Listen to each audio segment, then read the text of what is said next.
Bueno, buenas tardes. Gracias a todas y a todos por estar aquí con nosotros.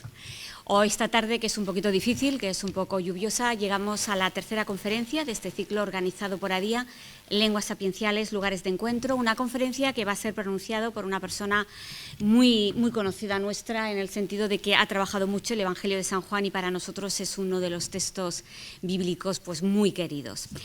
Se llama Gonzalo Fontana. Gonzalo Fontana El Boj es profesor de la Universidad de Zaragoza y la conferencia lleva por título Cuando los ángeles no hablaban griego, el misterio del don de lenguas. Gonzalo Fontana es oscense y es profesor de la Universidad de Zaragoza desde hace 34 años. Es especialista en filología clásica y en historia de las religiones, campo en el que ha investigado sobre la magia en el mundo antiguo y también sobre el cristianismo primitivo. Sobre todo el Evangelio de Juan, como ya he dicho. Es autor de bastantes monografías académicas y también de una docena de libros que incluyen tanto obras especializadas como obras de divulgación. Y también ha realizado alguna incursión en la literatura de ficción. Hoy se presenta aquí para hablarnos de una realidad del cristianismo primitivo de la que casi todos hemos oído hablar en alguna boda. Todos recordamos aquello de «ya podría yo hablar la lengua de los ángeles», pero de la que en realidad tenemos muy poca información, no sabemos muy bien de qué estamos hablando. Y sin más, les dejo ya con nuestro conferenciante. Gonzalo, cuando quieras. Pues muchísimas gracias, Belén. Muchísimas gracias a Belén. ¿Ahora? Gracias. Muchísimas gracias a Belén Salanova, que tuvo la deferencia de invitarme a impartir esta conferencia. Por supuesto, a la organización ADIA, una asociación destinada a propiciar el diálogo interreligioso e interconfesional aquí en Aragón. Y y antes de empezar con esta conferencia sobre la lengua de los ángeles, sobre el don de lenguas, creo que tengo que enmarcar un poco esta conferencia en el marco de este ciclo de conferencias. Antes, el lunes tuvimos al profesor Aya de la Universidad de Sevilla, que vino a hablar sobre Jesús el arameo, es decir, Jesús que era un hablante del arameo, algo que muchas veces perdemos de vista. El martes tuvimos a el profesor Ruiz Calderón de la Universidad Pontificia de Comillas. Me voy a quitar esta chaqueta que hace un calor endemoniado, ya disculparán. El profesor Ruiz Calderón, que habló del sánscrito como lengua de los dioses, es decir, es un ciclo de conferencias destinado a lenguas sapienciales, a lenguas sagradas, y yo voy a hablar de una manifestación lingüística de la que sabemos muy poco, porque aparentemente esto de la lengua de los ángeles podría parecer una expresión poética o podría parecer una hipérbole literaria, y en realidad es un tecnicismo judío propio del judaísmo del siglo I, y voy a tratar de explicar qué es esto. Ahora bien, tengo que comentar que mi conferencia va a ser relativamente distinta a la de los conferenciantes que me han precedido y que dejaron el listón francamente alto, algo que también me lo pone difícil. Y es que tanto el arameo como el sánscrito son lenguas sagradas. Pensemos como el sánscrito es la lengua en la que están escritos los devas, y los devas son anteriores a los propios dioses, como nos decía el profesor Ruiz Calderón. Pero además es que son lenguas históricas que se hablaron. El arameo todavía se habla en algunas zonas de Oriente Medio. Y además son lenguas que eran lenguas de interacción social. Uno podía ir al mercado a comprar en sánscrito, uno podía ir al mercado a comprar en arameo. En cambio, es decir, eran lenguas que un estructuralista denominaría lenguas de doble articulación. En cambio, aquí vamos a plantear la existencia de una lengua sagrada que no es de doble articulación porque no responde al logos. Es una lengua sin significado, ¿de acuerdo? Y es una lengua en donde no es una lengua de interacción social. Uno no puede ir a comprar al mercado, uno no puede comunicarse con el resto de los seres humanos utilizando la lengua de los ángeles, porque la lengua de los ángeles es para hablar con instancias que están más allá de este mundo. Porque, ya lo adelanto, la lengua de los ángeles es un conjunto de emisiones sonoras producidas durante, son emisiones vocálicas proferidas durante el frenesí estático, durante el éxtasis. Es decir, es una lengua estrictamente sagrada, no es una lengua social. ¿De acuerdo? Bien. Luego, por otra parte, las conferencias que se impartieron a comienzo de la semana tuvieron un fuerte componente experiencial en la medida en que los ponentes se sentían vitalmente comprometidos con las lenguas que estaban describiendo. Recuerdo cómo se despertó una emoción lógica y generalizada en la sala, ¿no?, cuando el profesor Aya pronunció el Padre Nuestro en arameo. Yo, al contrario, no soy un practicante de la glosolalia, solo soy un académico, soy un representante de la modernidad ilustrada, y en ese sentido la modernidad ilustrada, que se acerca a las religiones desde la historia de las religiones o desde la filosofía de la religión, y por tanto mi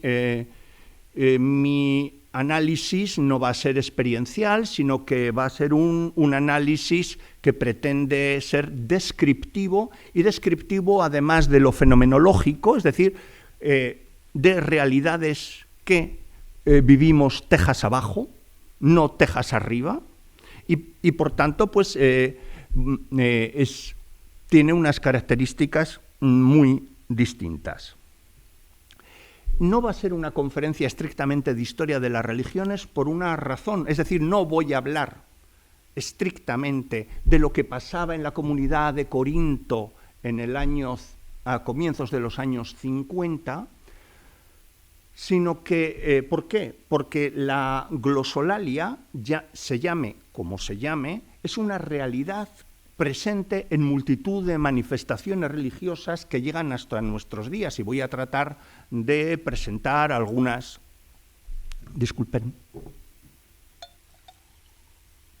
Voy a tratar de presentar algunos ejemplos que nos servirán para entender por qué la glosolalia se hizo presente en aquellos años 50 en la comunidad de Corinto, a la que se dirigía Pablo en eso que llamamos la primera carta a los Corintios, aunque en realidad son varias cartas, pero ahí no vamos a entrar. Bien.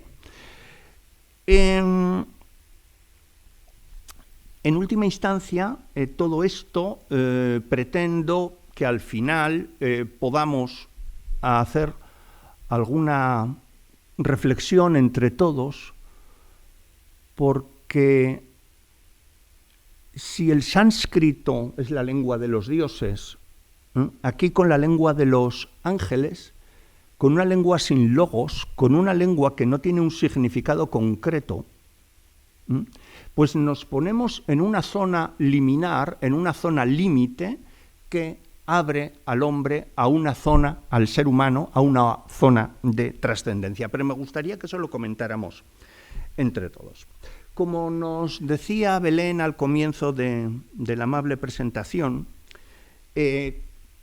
pues seguramente todos y todas el día de vuestra boda, o la mayor parte del día de vuestra boda, os leyeron el pasaje, ¿no?, el pasaje fundamental del texto de Primera de Corintios.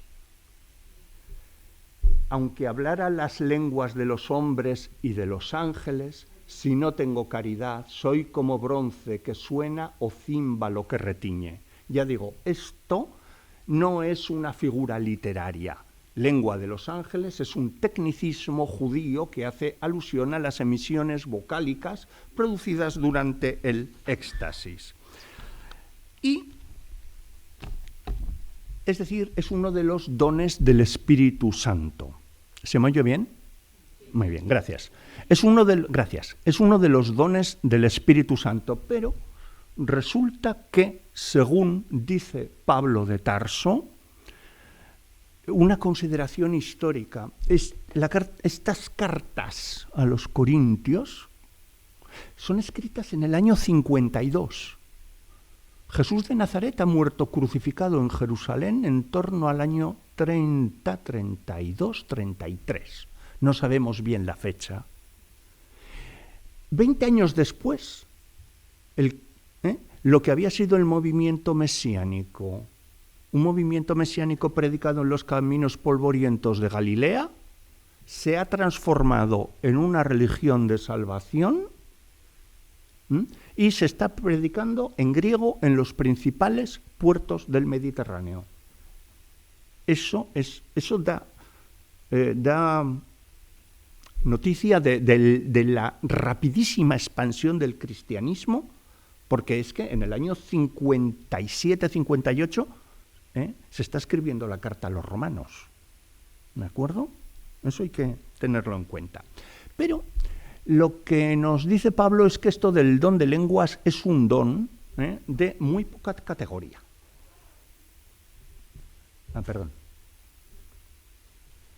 Hay diversidad de carismas, pero el espíritu es el mismo. A cada cual, las traducciones son de la Biblia de Jerusalén.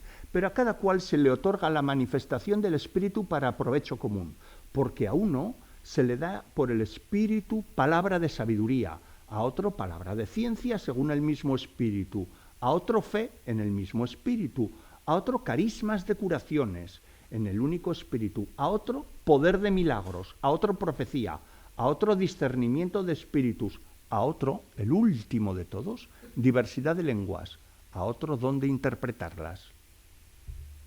Es muy poco importante hablar en lenguas, porque, ahora bien, vosotros sois cuerpo de Cristo y sus miembros cada uno por su parte, y así los puso Dios en la Iglesia. Primeramente, lo más importante, ser apóstoles. En segundo lugar, profetas. En tercer lugar, maestros. Luego los milagros. Luego el don de curaciones, de asistencia, de gobierno, diversidad de lenguas.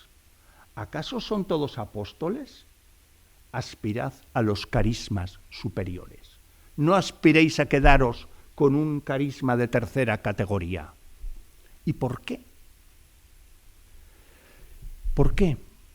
Porque dice, si se reúne toda la asamblea y todos hablan en lenguas y entran en ellas no iniciados, fijaos cómo el vocabulario que está utilizando es un vocabulario propio de las religiones mistéricas. Los iniciados y los no iniciados. Os recuerdo todavía que en la Iglesia ortodoxa el sacramento, lo que nosotros dentro en el ámbito católico romano llamamos sacramento, y la Iglesia ortodoxa es el mysterion, porque es una palabra heredada de las religiones mistéricas. Dice, y entran en ellas no iniciados o infieles, ¿no dirán que estáis todos locos? ¿Qué pensaría cualquiera si entramos en un grupo, en una asamblea religiosa en donde todos los individuos están haciendo emisiones vocálicas en medio del éxtasis, en medio de un frenesí? ¿No dirán que estáis todos locos? Por eso el don de lenguas podía resultar enormemente molesto para Pablo. En la carta a los romanos, 6 años después, dice, nosotros no sabemos pedir como conviene, mas el Espíritu mismo intercede por nosotros con gemidos inefables, estenagmois alaletois, con sonidos que no se pueden emitir. Es decir, según se ve, ya os lo he dicho, este fenómeno de la glosolalia, de glossais lalein, hablar en lenguas, la glosolalia, no es un fenómeno estrictamente judío, es un fenómeno absolutamente extendido en todas las religiones de la antigüedad.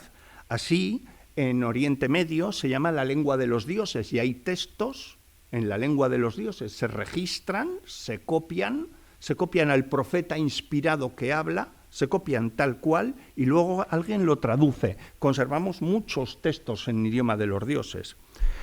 En el ámbito judío se llama lengua de los ángeles. Vamos a leer un texto. Es un texto de una novelita judía del siglo I. Lo voy a hacer a través de la traducción de Antonio Piñero. Hijas mías, dijo Job, ahora que los poseéis, esto es, los cinturones mágicos, ahí debería haber un corchete, no podrá el enemigo atacaros en absoluto, porque ellos son un amuleto del Señor, estos cinturones que Job les ha dado a sus hijas. A estas palabras se levantó una de las 3 hijas, la llamada Emera, y se ciñó como le había dicho su padre. Recibió otro corazón y pronunció palabras solemnes en la lengua de los ángeles. Y entonó un himno a Dios, al igual que los himnos de los seres angélicos. ¿De acuerdo? Podría seguir. Las 3 hijas van a cantar. ¿De acuerdo? Pero hablando en la lengua de los ángeles. Pero no solo es un fenómeno judío, sino que también es un fenómeno, por ejemplo, en el paganismo, en los adivinos ambulantes, en los magos y adivinos ambulantes, existen unos señores que son los engastrimizoi, es decir, personas que son capaces de hablar con el estómago, es decir, ventrílocuos, que también profetizan en lengua de los ángeles. O, por ejemplo, el frenesí, el éxtasis, es muy frecuente en las manifestaciones religiosas de la antigüedad. Por ejemplo, todos recordáis el caso del rey Saúl bailando desnudo durante días junto a los profetas y aullando. ¿Lo recordáis? En medio de un éxtasis. Eso también, por ejemplo, se manifiesta en el Islam. En el Islam hay una colección de textos que son textos que la tradición islámica atribuye a los compañeros del profeta Mahoma. Yo no me atrevería a pronunciarlo en árabe, que seguro que hago muy mal la glotal. En donde, voy a leer literalmente, la traducción es de Xavier Picaza, sobre el modo de descenso de la revelación nos cuenta un hadís, un relato biográfico de la vida de Mahoma, que tenía el rostro encendido y gimoteaba como un ternero recién nacido. Otros hadices nos dicen que cuando recibía la revelación parecía como encolerizado, fuera de sí, y se le demudaba el rostro, y se cuenta también que dejaba colgar la cabeza y sus compañeros hacían lo mismo, es decir, una falta de control somático. También en el ámbito de la magia son muy frecuentes, son lo que en la tradición de la magia romana se llama el susurramen magicum, son los susurros de los magos, o en la tradición griega se llaman los onómata barbarica, los nombres en lengua bárbara. Me voy a detener aquí. En la magia de salón os suena a todos la existencia del abracadabra, del hocus pocus, de los misteriosos encantamientos en latín o pseudolatín que hace Harry Potter. Es decir, las lenguas, independientemente de su significado lógico, tienen poder, ¿de acuerdo? Y las palabras tienen poder. Voy a poner un caso muy curioso. Este es un encantamiento. Un segundín. Este es un encantamiento asirio de fines del siglo IX, principios del siglo VIII antes de Cristo, que es un encantamiento destinado a alejar fantasmas de casa. ¿De acuerdo? Cinchilaha, chihilaha, aulaha. Esto está en bastantes tablillas cuneiformes, tiene distintas variantes, evidentemente, pero más o menos he puesto el texto estándar. Pero los arqueólogos del Museo Británico, cuando vieron esto, dijeron, pero esto es un encantamiento para fantasmas. Esto es un texto en elamita. El elamita es la lengua del imperio elamita 1000 años anterior al mundo asirio, es decir, es una lengua de comienzos del segundo milenio antes de Cristo. Ya sabéis que los textos en cuneiforme, una vez que se sabe cuneiforme, todos podemos leer cuneiforme, aunque no lo comprendamos. Y alguien, en un determinado momento, dijo, hoy, en Asiria, en el imperio asirio, dijo, hoy, qué palabras tan rimbombantes, esto es un conjuro estupendo. Y entonces utilizaron estas palabras rimbombantes, chihinchilaha, ¿para qué? Para alejar fantasmas. Sin embargo, los filólogos del Museo Británico sabían más que el mago asirio y lo pudieron traducir del elamita. El elamita es una lengua que no tiene absolutamente nada que ver con el asirio, porque el asirio es una lengua semítica y el elamita es una lengua aislante de corte dravídico. Está muy emparentada con las lenguas primitivas de la India, no siendo europea. Bien, bueno, pues resulta que es una orden dada por el rey para que su guardián de perros, Chinchila, reciba un caballo muerto para alimentar a los chuchos. Esto nos recuerda, aquí ya somos todos mayores y no hacemos locuras, sobre todo con los tatuajes en lenguas misteriosas, que uno puede acabar con una receta de cordero a la pastora o de bacalao al pilpil, o con un certificado chino de vacuna antirrábica. Mucho mejor no hacerse. Recuerdo algunos ejemplos gloriosos que me ha hecho muchísima gracia de gente con latinajos escritos en la espalda que mejor no reproducir. ¿Qué le importaba al mago asirio? ¿Qué le importaba al mago asirio que aquí hubiera una entrega de un caballo muerto para los perros? Nada, las palabras eran eficaces, ¿de acuerdo? Y posiblemente los clientes del mago decían, oye, pues es verdad, oye, se nos ha ido el fantasma de casa. Voy a poner otro ejemplo. En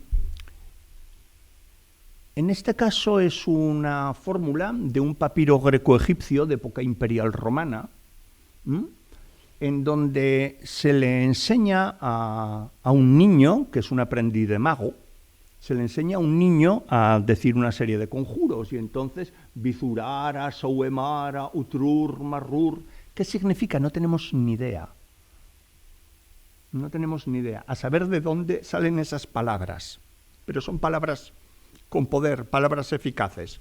Dicho sea de paso, entrar en trance estático, a los niños, a los esclavos, eran todos niños esclavos de los magos, a los niños se les enseñaba a entrar en trance sin dificultad. Los magos tuaregs a día de hoy saben entrar en trance a través de ejercicios respiratorios. También se puede aprender a entrar en trance a través de otras técnicas chamánicas. En Siberia, por ejemplo, eso lo ha estudiado muy bien Mirza Eliade. Pero lo importante es que en esta época imperial romana todo el mundo era muy fácil oír a gente que entraba en trance y pronunciaba palabras absolutamente misteriosas. Vamos al texto 6. Un texto de uno de los escépticos antecesores de Voltaire más divertidos que produjo el Imperio Romano. En un texto de una obra que se llama El Filopseudés, el amante de las mentiras, dice: ¿qué opinas tú, Tiquíades, de todo esto? Quiero decir, de los oráculos, las predicciones, o lo que entre gritos inarticulados pregonan los poseídos por los dioses. los poseían los dioses y gritaban cosas inarticuladas. De la misma manera, el mismo Luciano dice, ahora hablando de un impostor muy divertido, que es Alejandro de Abonoteicos, que montó una religión divertidísima en el siglo II, porque decidió que había una serpiente que salía de un huevo que se llamaba Glicón. Es muy divertido, es una historia muy divertida. Y Alejandro y sus compinches, ya veréis lo que hacía. Al amanecer, yendo a saltos, desnudo antes que los demás, hacia el ágora, con un taparrabos que cubría sus vergüenzas, eso sí, de oro, y llevando la hoz aquella, agitando la melena desenfrenado, ecfrenos, fuera de... Estaba en pleno frenesí, como los que se reúnen posesos para el culto de la diosa madre, se dirigía a las masas subiendo sobre un altar elevado. Él, dejando oír ciertas palabras ininteligibles que podrían ser de los hebreos o los fenicios, nadie tenía ni idea de lo que decía Alejandro, y decían, uy, esto me suena a fenicio, esto me suena a hebreo, a saber. Anonadaba a las personas que no entendía lo que decían. ¿De acuerdo?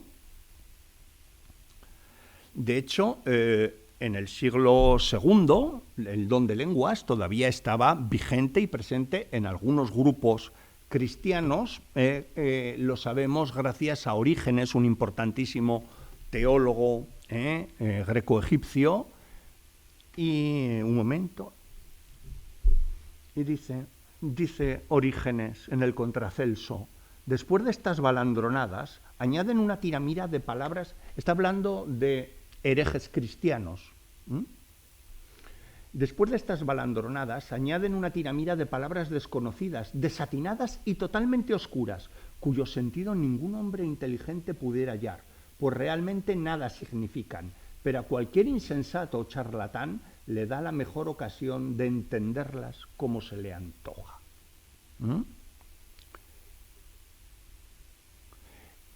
También está en comunidades cristianas del norte de África.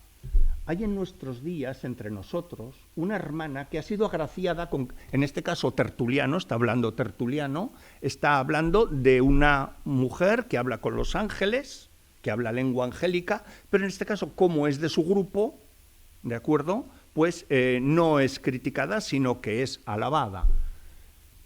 Agraciada con carismas proféticos, que ella experimenta en su espíritu mediante visiones extáticas, per éxtasis, dice en latín, durante las solemnidades del Día del Señor, el domingo, conversa con los ángeles, conversatur cum angelis, ¿de acuerdo?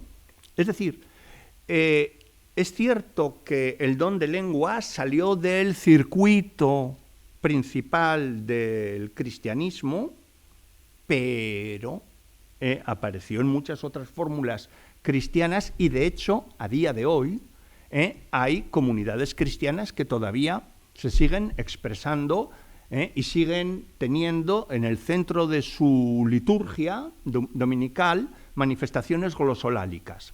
Voy a poner un pasaje, si lo encuentro, no, muy mal, ya lo he empezado muy mal. Sí. He querido ser extraordinariamente pudoroso porque YouTube está lleno de grabaciones de glosolalias.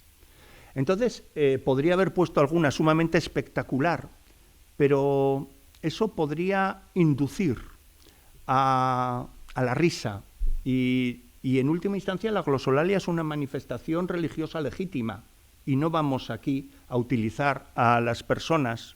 Es decir, el diálogo presupone necesariamente que tenemos que ser respetuosos. Entonces vamos a poner a una profetisa de una comunidad carismática norteamericana. Veis en rojo, todo lo que ha ocurrido en rojo no lo vamos a ver porque la señora está hablando en inglés. Lo que nos interesa es que ahora deja de hablar en inglés y va a emitir es un vídeo muy moderado, es decir, no echa espumarajos por la boca, etcétera, No vamos a patologizar. Great light shining, but okay. Ahora empieza. Horetas naritikmast, Greta des protongeres, Nakneres in Yakberste, Wakayarat wasn't neeritik, man. Quetar, Kretas neeritik, and the great. Mowerden doen broste, Veresen nakter, Vamos a dejarlo. Oye, trotas neuwata, man. Nadie, absolutamente nadie en el planeta sabe lo que está diciendo. Es una manifestación glosolálica no aparatosa, porque he decidido no poner nada aparatoso, pero es una manifestación glosolálica. Por supuesto, dentro del gnosticismo. El gnosticismo es un conjunto de grupos cristianos muy importantes que se desarrollan entre los siglos II y V. También hay manifestaciones glosolálicas. Ahora ya puedo irme de YouTube.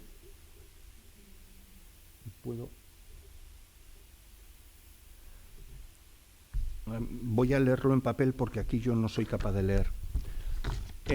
Es un texto litúrgico gnóstico hallado en la biblioteca de Nag Hammadi, traducido por Josep Montserrat Torrents, que es el principal estudioso del gnosticismo aquí en España. Por medio del hombre incorruptible Poimael y los que son dignos de la invocación, de las renuncias y de los 5 sellos en el bautismo fontanal, estos conocerán a sus recibidores según se los ha instruido sobre ellos, y serán conocidos por ellos. Estos no experimentarán la muerte. Y ahora viene el himno glosolálico. Ie, ieu, seo, ou, eo, wa. Verdaderamente con verdad, yeseo, mazareo, yese deseo, o agua viviente o infante del infante, o nombre glorioso verdaderamente con verdad, eón que es el que es,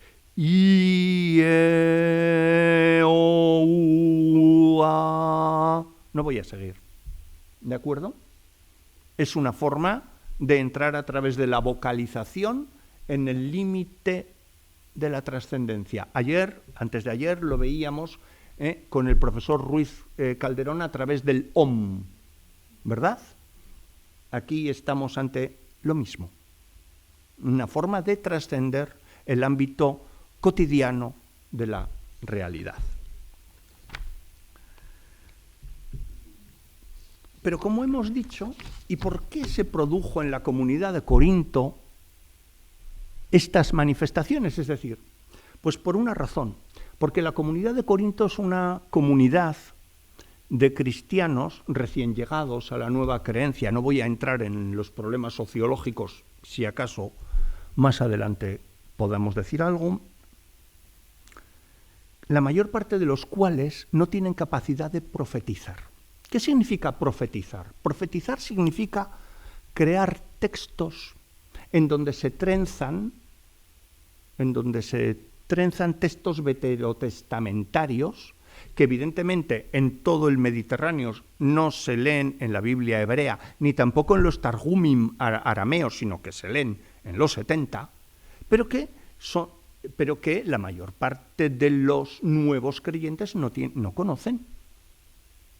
La mayor parte de los nuevos creyentes de matriz pagana, ¿cómo van a poder tener en la memoria textos veterotestamentarios? Imposible.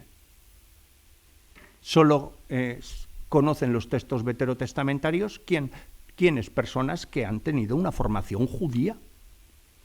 Entonces, la mayor parte de estos señores, cuando tienen que expresarse en la liturgia, ¿dónde acudirán? A sus propias tradiciones estáticas previas, porque el don de lenguas es anterior incluso al propio bautismo.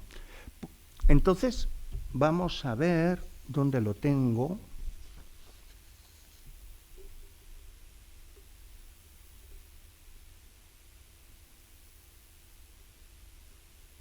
Un segundo, estoy un poco perdido. Yo juraría que... Sí, el texto décimo. Estaba Pedro, estamos en un texto de Hechos de los Apóstoles, ¿de acuerdo?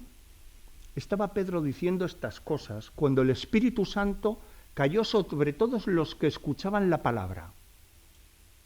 y los fieles circuncisos que habían, los circuncisos son los fieles judíos, y los fieles circuncisos que habían venido con Pedro quedaron atónitos al ver que el don del Espíritu Santo había sido derramado también sobre los gentiles, pues les oían hablar en lenguas, no es que hablaran persa o hablaran latín, no, estaban hablando la lengua de los ángeles, les oían hablar en lenguas y glorificar a Dios. Entonces dijo Pedro, ¿puede acaso alguno negar el agua del bautismo a estos que han recibido el Espíritu Santo como nosotros? Y mandó que fueran bautizados en el nombre de Jesucristo. Aquí este pasaje de Hechos de los Apóstoles comporta un problema teológico en el que desde luego yo no puedo entrar. ¿Cómo es posible recibir el Espíritu Santo antes del bautismo? Pero esto está en Hechos de los Apóstoles. ¿De acuerdo? Es decir, había personas que eran capaces de entrar en éxtasis porque decidían ser cristianos. ¿De acuerdo? Y por tanto se les debía dar. Por tanto se les debía dar el bautismo. ¿De acuerdo? ¿Qué pasa? Volvemos al comienzo de nuestra exposición. Recordamos el texto, ¿me permitís que lo lea literalmente? Sí.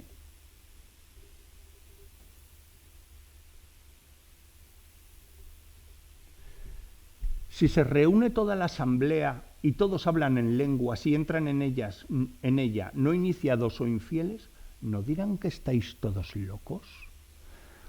Es decir, aquí Pablo se enfrenta a un problema de proliferación carismática que introduce un grave problema de desorden en las asambleas. Y Pablo insiste mucho en sus cartas, tanto en Romanos como en Gálatas, que las asambleas tienen que discurrir, las celebraciones litúrgicas tienen que discurrir, como dice Pablo, diataxin, es decir, con orden. ¿De acuerdo? Y las manifestaciones carismáticas son sumamente desordenadas. Claro, yo antes decía, ¿quiénes no tienen acceso a profetizar, es decir, a manejar textos sagrados y construir textos nuevos, como por ejemplo hace permanentemente Jesús de Nazaret en los evangelios o los propios evangelistas, que por supuesto tienen una formación escriturística sumamente densa? ¿De acuerdo? Es decir, los evangelistas son personas con una formación extraordinaria. Otra cosa es que su griego no sea bueno. El griego de los evangelios es un griego ortopédico, es un griego sumamente burocrático, y para los que nos hemos formado en la filología clásica, pues el evangelio, en los textos neotestamentarios, salvo quizás la carta a los hebreos, se nos suele caer de las manos. Pero el hecho de que no tengan un griego muy salado no significa que no sean personas con una formación de primerísimo orden, solo que tienen una formación dentro del ámbito de la sinagoga, no de la literatura griega. ¿De acuerdo? Bien. Pues bien, decía que estas personas no eran capaces de formular profecías. Y si eso lo vamos, acercamos la lupa a la sociología de estas comunidades, las que desde luego tampoco tenían ninguna posibilidad, ¿quiénes eran? Las mujeres. Las mujeres fueron las que posiblemente recurrieron con más frecuencia al empleo del don de lenguas. ¿Os acordáis cómo en el testamento de Job las que entran en éxtasis son mujeres, las hijas de Job? ¿De acuerdo? Pues estas mujeres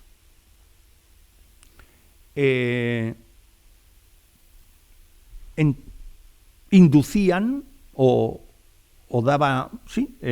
introducían desorden en las asambleas. Y por tanto, ante eso, Pablo, ¿qué dijo? Que las mujeres en la iglesia, sigonto, callen las mujeres en la Iglesia. Y siento ahora que desde el Pilar nos avisan de que yo tenía que acabar mi conferencia. La he acabado perfectamente a la hora, porque yo lo que quiero es que ahora vosotras y vosotros, de verdad, preguntéis con toda libertad todo lo que os parezca, y a ver si lo sé contestar de una forma un poco razonable. Lo que queráis, por favor. ¿Cuántas manos? ¡Qué bien! Que me cambio de gafas, que ahora no veo nada. ¿Puedo quitar la mascarilla para hablar? Bueno, he tenido la posibilidad, estuve en una demostración de estas, o éxtasis colectivo. Yo me quedé muy perpleja. O sea, mi espíritu crítico decía que aquello era inducido.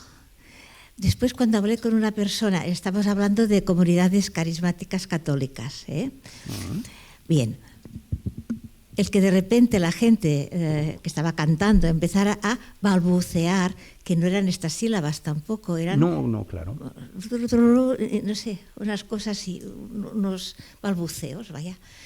Entonces, y si tú querías te unías fácilmente, pero no era éxtasis para mí, vaya.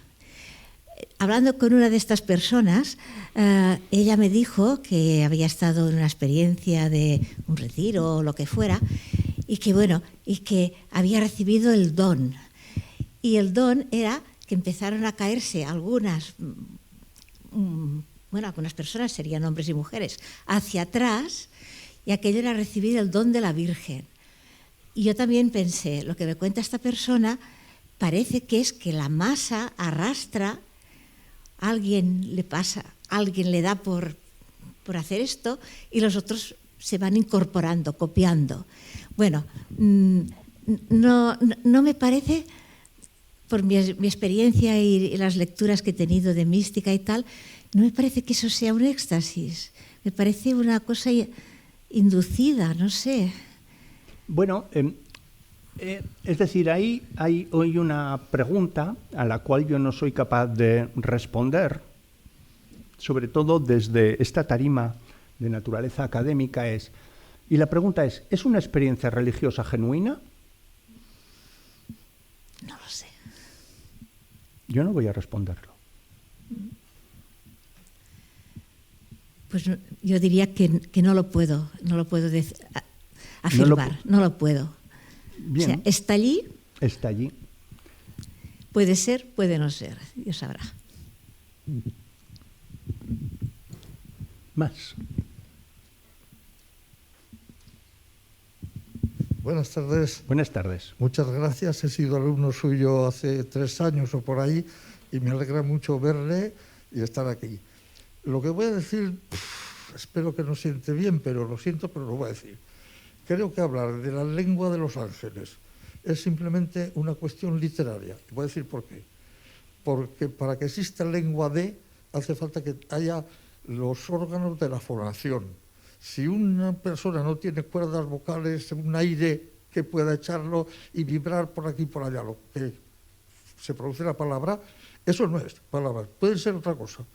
Y en ese sentido, y posiblemente pondré a todo el auditorio en contra, cuando las misas y demás dicen, leen un trozo del Evangelio y dicen, palabra de Dios, te alabamos, Señor.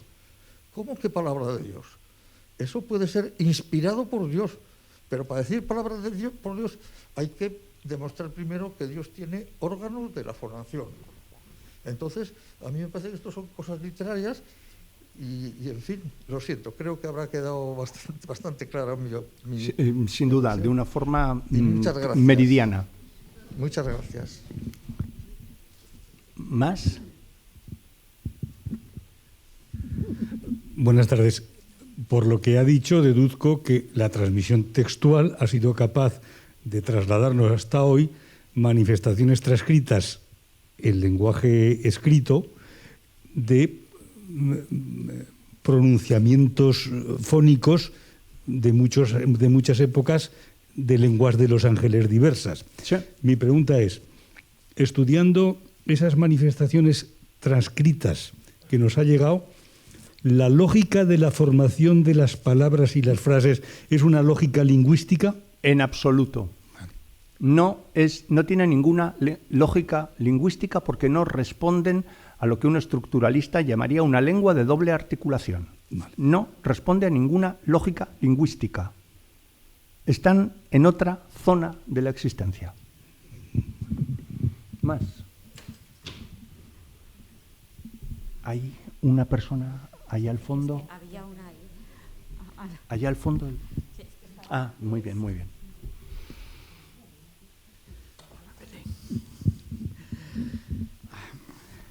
Con su permiso, me permito pensar que una cosa es la glosolaria, el fenómeno que nos ha expuesto, y otra cosa es la xenoglosia, el hablar lenguas de otro idioma, como es el caso del Pentecostés de Jerusalén. Entonces, después de que San Pablo haya mencionado, como usted ha dicho, que no es la primera de las que conservamos y han sido consideradas canónicas. No entendí, disculpe, me va a perdonar, no he entendido lo último que... ¿Me lo podría repetir? Lo último que ha dicho usted. Lo que en el canon del Nuevo Testamento sí. Recibe el encabezamiento de primera epístola de San Pablo a los Corintios. Sí. Es como mínimo la segunda, usted lo ha mencionado, sí. Porque en esa misma epístola dice, como se escribía anteriormente, sí. En esa carta dedica 3 capítulos al delicado problema del don de lenguas. Empieza en el capítulo 12, los dones que Dios da a la Iglesia. No hay ninguno que sea el don de lenguas. En el segundo capítulo, en el capítulo siguiente dice, el capítulo 13, que el mayor de los dones es el amor. Y así empieza a abordar el problema que había en esa iglesia, el don de lenguas.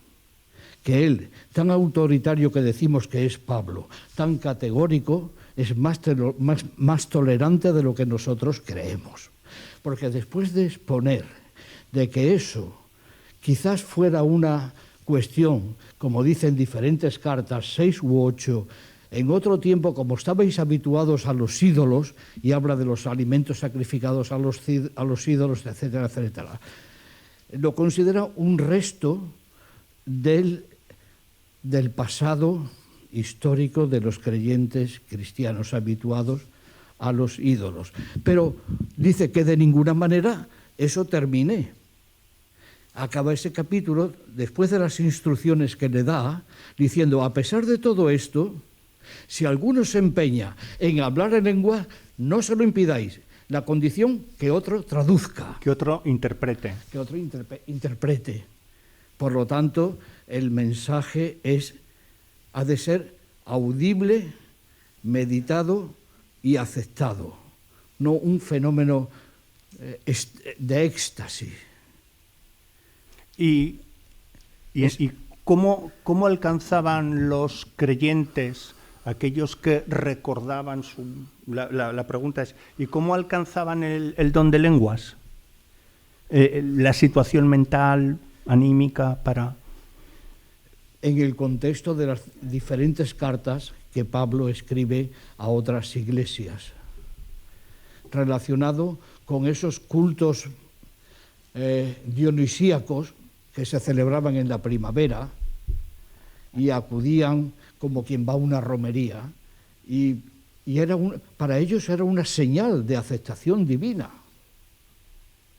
El entrar en éxtasis suponía una aceptación de la divinidad, la que fuera. Por eso él no se atreve de ninguna manera a cortar de una forma categórica. Es mi entender, disculpe. No, es una discrepancia de fondo que necesariamente debo aceptar, pero me temo que no tengo suficiente tiempo para argumentar. Voy de toda su larga intervención o de toda su intervención. Y es que tenemos también, disculpe, que hay diferentes Pentecostés, el de Jerusalén, el de la casa de Cornelio, donde la manifestación del don de lengua es previo al bautismo, por lo cual Pedro dice, ¿y cómo puedo negar el bautismo a estos fieles de la casa de Cornelio? Si han experimentado lo mismo que nosotros, pero lo que ellos experimentaron en Jerusalén fue una xenoglosia, o en Éfeso, donde después del bautismo de unas 12 personas en la iglesia de Éfeso, como señal de aceptación, hablaban lenguas después del bautismo. En la casa de Cornelio era previo, en Éfeso era pues posterior. Es una consideración personal, disculpe. Sí, no, pero vamos a ver, yo acabo de leer precisamente el episodio de Cornelio, ¿verdad? De la casa de Cornelio, lo acabo de leer, que la recepción del don de lenguas era previa. Lo acabo de leer. No, porque no es mi objetivo ocultar nada. Usted ha mencionado un concepto interesante en el que no he querido entrar, pero lo tenía preparado por si acaso. El problema del concepto de xenoglosia. La xenoglosia es hablar lenguas extranjeras que uno no ha aprendido. El otro día el profesor allá mencionaba que en todas las películas, ¿no?, cuando aparece un poseso por Satanás siempre hablan arameo. ¿Lo recuerdan? Bien. No hay absolutamente demostrada nunca no hay demostrado un caso de xenoglosia, y lo que tenemos es el relato de Pentecostés, que es una racionalización de la primera mitad del siglo II por parte de un discípulo del autor lucano, en donde el glossais lalein de los textos paulinos ha sido racionalizado en un relato que es el relato de repente vino del cielo un ruido, zongos, dice en griego, como el de una ráfaga de viento impetuoso que llenó toda la sala en la que se encontraban. Se les aparecieron como unas lenguas, glossai, en griego, unas lenguas como de fuego que se repartieron y se posaron sobre cada uno de ellos. Quedaron todos llenos de Espíritu Santo y se pusieron a hablar en otras lenguas. Esto es xenoglosia. ¿De acuerdo? Venidos de todas las naciones que hay bajo el cielo. Al producirse aquel ruido, la gente se congregó y se llenó de estupor al oírles hablar cada uno en su propia lengua. El persa oía hablar en persa, el griego oía hablar en griego, pero es un caso único. Es un caso único. Desde el punto de vista de la historia de las religiones, esto no es otra cosa que una racionalización histórica, no histórica, de un fenómeno que había acontecido 60 años antes en otros ámbitos fundacionales del cristianismo. Porque nunca un misionero cristiano ha hablado otra lengua que no haya aprendido. Y los supuestos casos de posesos demoníacos que hablan en arameo, los posesos no hablan arameo. ¿De acuerdo? No es posible hablar una lengua que no haya sido aprendida. Ya quisiera yo haber aprendido griego sin tener que estudiar. Se sufría mucho. ¿Más preguntas?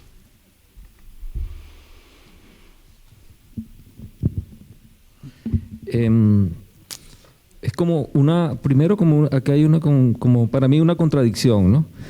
Cuando usted dice que las manifestaciones glosolálicas es una manifestación religiosa legítima.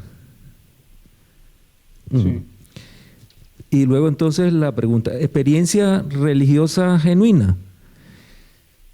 Si vemos que se emiten pues sonidos guturales, etcétera, que nadie los entiende y que las personas a conveniencia los interpretan, si eso ha sido así siempre, ¿cómo la Iglesia acepta el caso de los carismáticos que tengan el don de lengua o a través de toda la historia del catolicismo, del cristianismo, a sabienda de que es un bluff.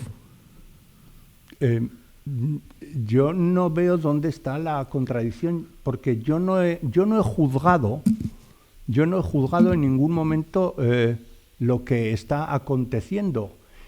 Y me parece, quiero decir, es decir... No, yo no le estoy diciendo que es una contradicción suya. Es lo de cómo la religión, sí, a sabiendas de que es un bluff...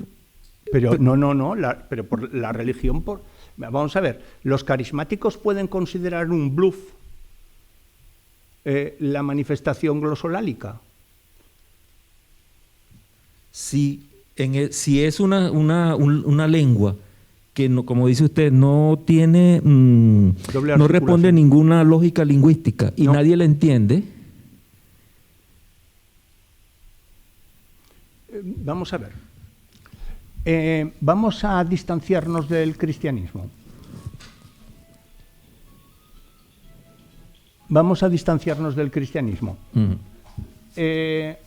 Entre los chamanes siberianos se producen manifestaciones glosolálicas. ¿Es una experiencia religiosa genuina?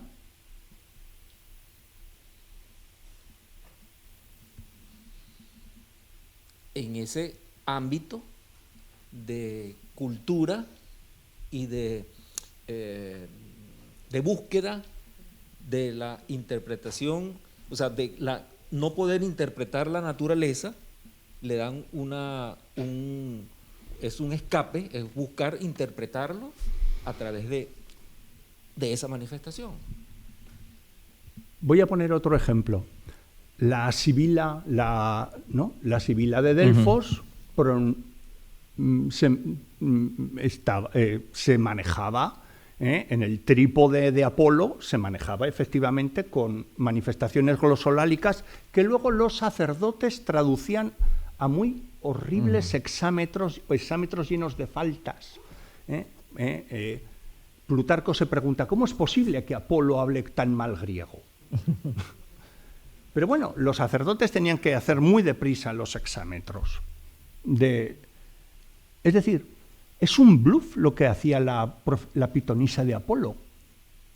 Es decir, pregunto, en su contexto cultural, ¿no?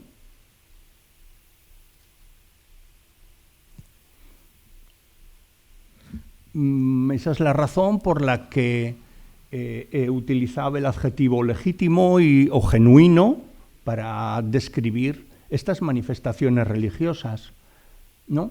Cualquier otra mirada es o bien la burla, o bien la patologización, ¿no? O que estamos ante una estafa. Pero, claro, digamos que el marco en el que nos encontramos, propiciado por una asociación destinada al diálogo interreligioso, pues, es decir, cuando he leído los hadices biográficos sobre Mahoma, podemos utilizar eso para patologizar al principal profeta del Islam. Me parece que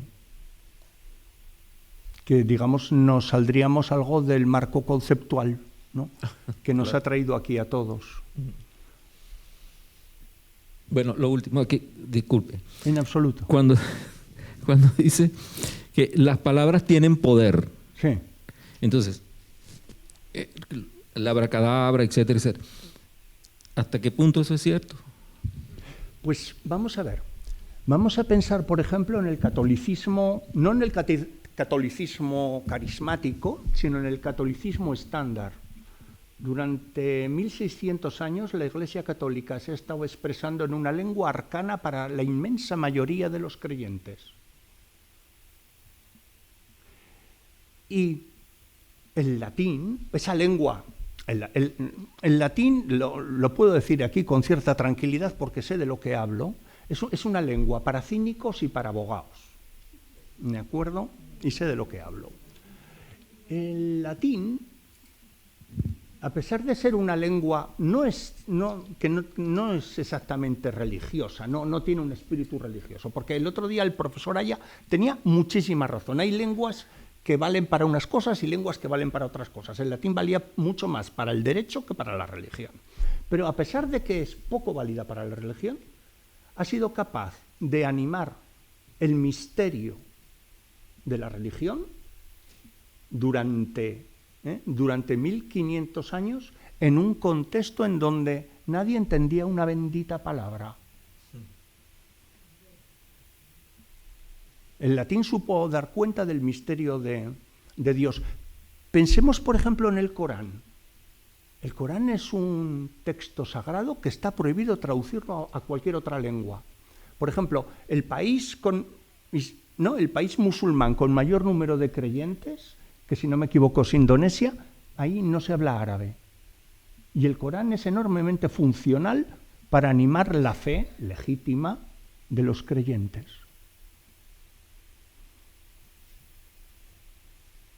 En ese sentido, las palabras son sumamente poderosas y no necesariamente las tenemos que entender para que sean funcionales.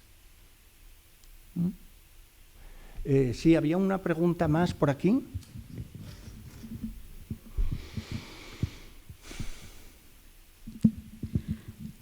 Enhorabuena, profesor Fontana, y muchas gracias. La pregunta es de orden filológico. Que no sea muy difícil, Susete. No, estoy pensando, con todas las cosas que nos has contado, si yo pienso en Job de la tierra de Edom, si estoy pensando que habla Edom y hablaban hebreo, si estoy pensando en el griego de Corintio, si estoy hablando del arameo, por ejemplo, digo, estas personas que tienen esta lengua de origen tienen unas características filológicas en la pronunciación de consonantes y vocales específicas en cada una de ellas y bien distintas. Luego, desde el momento en el que todas ellas pasan a tener una lengua de los ángeles, la pregunta es, ¿ese corpus que cada uno emite es un corpus común, se ha recogido, tiene unas características propias dependiendo de la lengua de origen o es en todos ellos igual? ¿Me explico? Sí, perfectamente. Gracias. Vamos a ver, es una manifestaciones glosolálicas del ámbito cristiano, si no me equivoco, el texto que he transcrito del himno gnóstico es el único que hay, ¿de acuerdo? No conservamos ninguna manifestación glosolálica recogida. Sí hay muchísimas manifestaciones glosolálicas recogidas durante el siglo XX y XXI entre los carismáticos protestantes estadounidenses. Y ahí es cierto que podemos establecer, por ejemplo, en las comunidades que tienen vínculos africanos, pues tiende a aparecer sistemas fonológicos más africanos, en las comunidades que tienen, ¿de acuerdo? Eso está estudiado. En la antigüedad no. Las manifestaciones glosolálicas que tenemos más recogidas son los textos mágicos. Os he puesto un ejemplo del niño que entra en trance, pero vamos, en la antigüedad cristiana no, solo conservamos ese único ejemplo y lo he traído. ¿Alguna pregunta adicional, por favor? ¿Cómo traducen? O sea, en algún momento ha habido una traducción de textos, pero ¿cómo lo consiguen traducir si no es ininteligible? Bueno, porque había un don del Espíritu Santo, que era el don de interpretación. Eso lo dice San Pablo. Un segundo. Aquí. ¿Hablan todos lenguas? ¿Interpretan todos? No sé si he puesto el texto, pero antes el anterior interviniente lo ha mencionado el hecho de que dice San Pablo, y si alguien habla en lenguas, que sean 1 o 2, con orden, diataxin, con orden, y que luego, si se hace, que alguien lo interprete, porque hay alguien con don para interpretar. También los sacerdotes tenían el don de interpretar a la Pitia en Delfos. Pero este don se ha perdido, o sea, actualmente con los carismáticos de nuestro siglo, no se traduce, no hay quien interprete. Yo le confieso que no tengo constancia de que se interprete entre los carismáticos contemporáneos. Tengo la sensación de que la pluralidad que existe entre los grupos protestantes es tan amplia que tiene que haber de todo, pero es una mera intuición. Nada. ¿Alguna pregunta adicional, por favor? Bueno, ha sido una experiencia muy grata, pero difícil, ¿eh? Me lo han puesto ustedes muy difícil, o sea que muchísimas gracias.